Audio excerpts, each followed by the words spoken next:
Só falar um ponto importante, Maria Lúcia, que as pessoas precisam saber, tá? Obviamente, todo mundo tem direito, graças a Deus, ainda, né, no Brasil, a ter opinião sobre o que quiser, né, e ver os fatos e poder aí tirar as suas próprias conclusões. Então, vou falar para vocês uma questão que ela tem uma parte de dado e tem uma parte de opinião. A parte de dado é a seguinte: o Banco Central, ele vai poder, a partir de agora, se tornar mais um dos especuladores do mercado. O que isso quer dizer? O Banco Central, ele pode agora ter uma carteira especulativa de títulos. Então, ele vai poder comprar do mercado financeiro, no momento onde você não tem referência de preço nenhuma, esses títulos que nesse momento viram muitas vezes títulos podres. Por que a gente chama de títulos podres? São títulos de dívida, não são títulos de propriedade de uma empresa, ou seja, uma empresa emitiu uma dívida, existe o medo que essa empresa não consiga pagar essa dívida, e hoje os donos dessas dívidas são os bancos, que fizeram uma aposta especulativa e ao longo dos últimos anos ganharam bilhões e bilhões e bilhões de reais. Esses bilhões de reais foram retirados dos seus bancos e corretoras como dividendos, não pagaram nenhum imposto como dividendos e hoje fazem parte das fortunas desses bilionários e multimilionários brasileiros que são donos desses bancos, né? Esses bancos, num ano como esse, as apostas deram errado, porque essas empresas estão passando por um momento ruim, e ao invés de ajudar as empresas, e aí sim cobrando, né, ao ajudar as empresas, que essas empresas não demitam, que elas repaguem o governo com prioridade em relação às outras dívidas que elas têm, várias outras medidas, não. A ajuda não é para as empresas, a ajuda é isso mesmo que vocês estão entendendo, isso é um dado, tá? Isso não é uma opinião, aí depois vem a opinião. O Banco Central vai comprar os títulos de dívida das carteiras dos bancos para diminuir o prejuízo dos bancos. Isso é um dado, não tem opinião nenhuma aqui. Aí, o que algumas pessoas, aí vem a parte da opinião. Algumas pessoas dizem, não, mas isso é importante para o mercado primário ter uma referência de preço melhor. Ou seja, elas já estão assumindo que o Banco Central vai comprar no preço falso, porque se quer dar uma referência de preço melhor, vai ter que comprar no preço que não é o preço justo.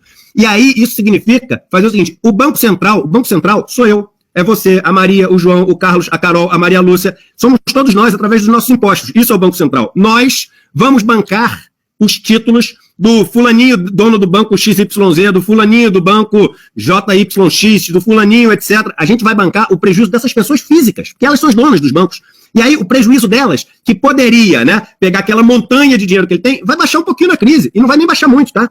Parece o banco dá essa impressão de que o banco vai quebrar, mas banco responde com o patrimônio pessoal dos donos, diferente das outras empresas. Ou seja, essa turma toda tem dinheiro para bancar esse negócio. Além disso, existem mecanismos de proteção para o pequeno investidor. O pessoal fala, não, mas o FGC é muito pequeno e o valor dos CDBs, etc., é muito grande. É burro esse comentário, é comentário que, claro, sempre vem de presidente de corretora, de economista-chefe de corretora, porque o cara quer garantir que não vai ter prejuízo. Primeiro, porque não é todo mundo que quebra. Segundo, que tem o patrimônio dos donos dos bancos também para poder honrar nesse negócio. E terceiro, que quando as empresas vão mal, não significa, às vezes ela só cai de preço, não vai valer zero o negócio, e depois vai voltar de preço quando a economia melhorar, principalmente se você ajudar a empresa. Então isso tudo assim, é uma historinha. Mas o ponto que eu queria falar, antes de voltar para Maria Lúcia Fatorelli com outro dado, é o seguinte: as pessoas que vão decidir a que preço vão comprar os papéis, que são o prejuízo do mercado financeiro, presta atenção no que eu vou falar, isso é um dado, tá? São pessoas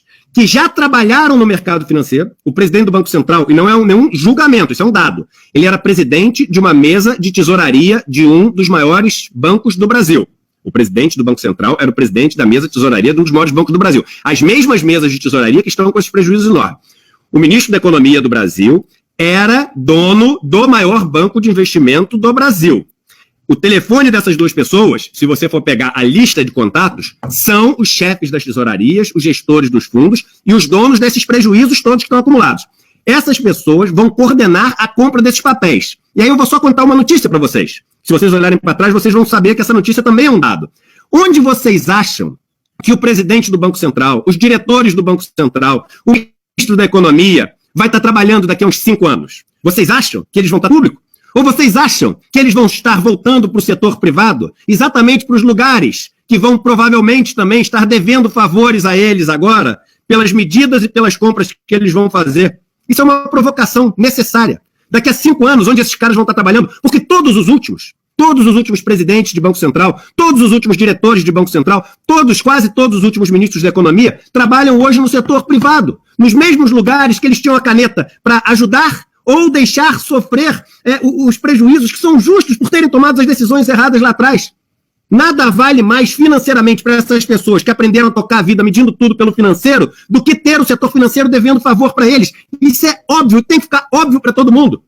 E aí queria passar para você, Maria Lúcia, já falando sobre isso e falando também o seguinte, o governo, ele está falando o seguinte, que essas medidas que estão sendo testadas agora, os empresários começaram a pedir para já deixar depois da crise, ou seja, redução de salário, que a Unicamp fez um estudo ontem, quem ganha 5 salários mínimos vai poder ter até 62% de redução no salário. Eles estão falando o seguinte, por que a gente não usa isso como um laboratório e se funcionar, a gente deixa para depois da crise? Enquanto o mundo inteiro, Maria Lúcia, está vendo uma maneira de proteger os trabalhadores para fazer a economia seguir saudável, o Brasil está pensando numa maneira de usar a crise para poder aprofundar as reformas que destroem a proteção do trabalhador mais pobre brasileiro. Você que mora em Brasília e lida muito tempo com isso, Maria Lúcia, que tem muito mais experiência do que eu. Como é que pode isso? Não, é inaceitável, né, Eduardo? Por isso que a gente está lutando tanto.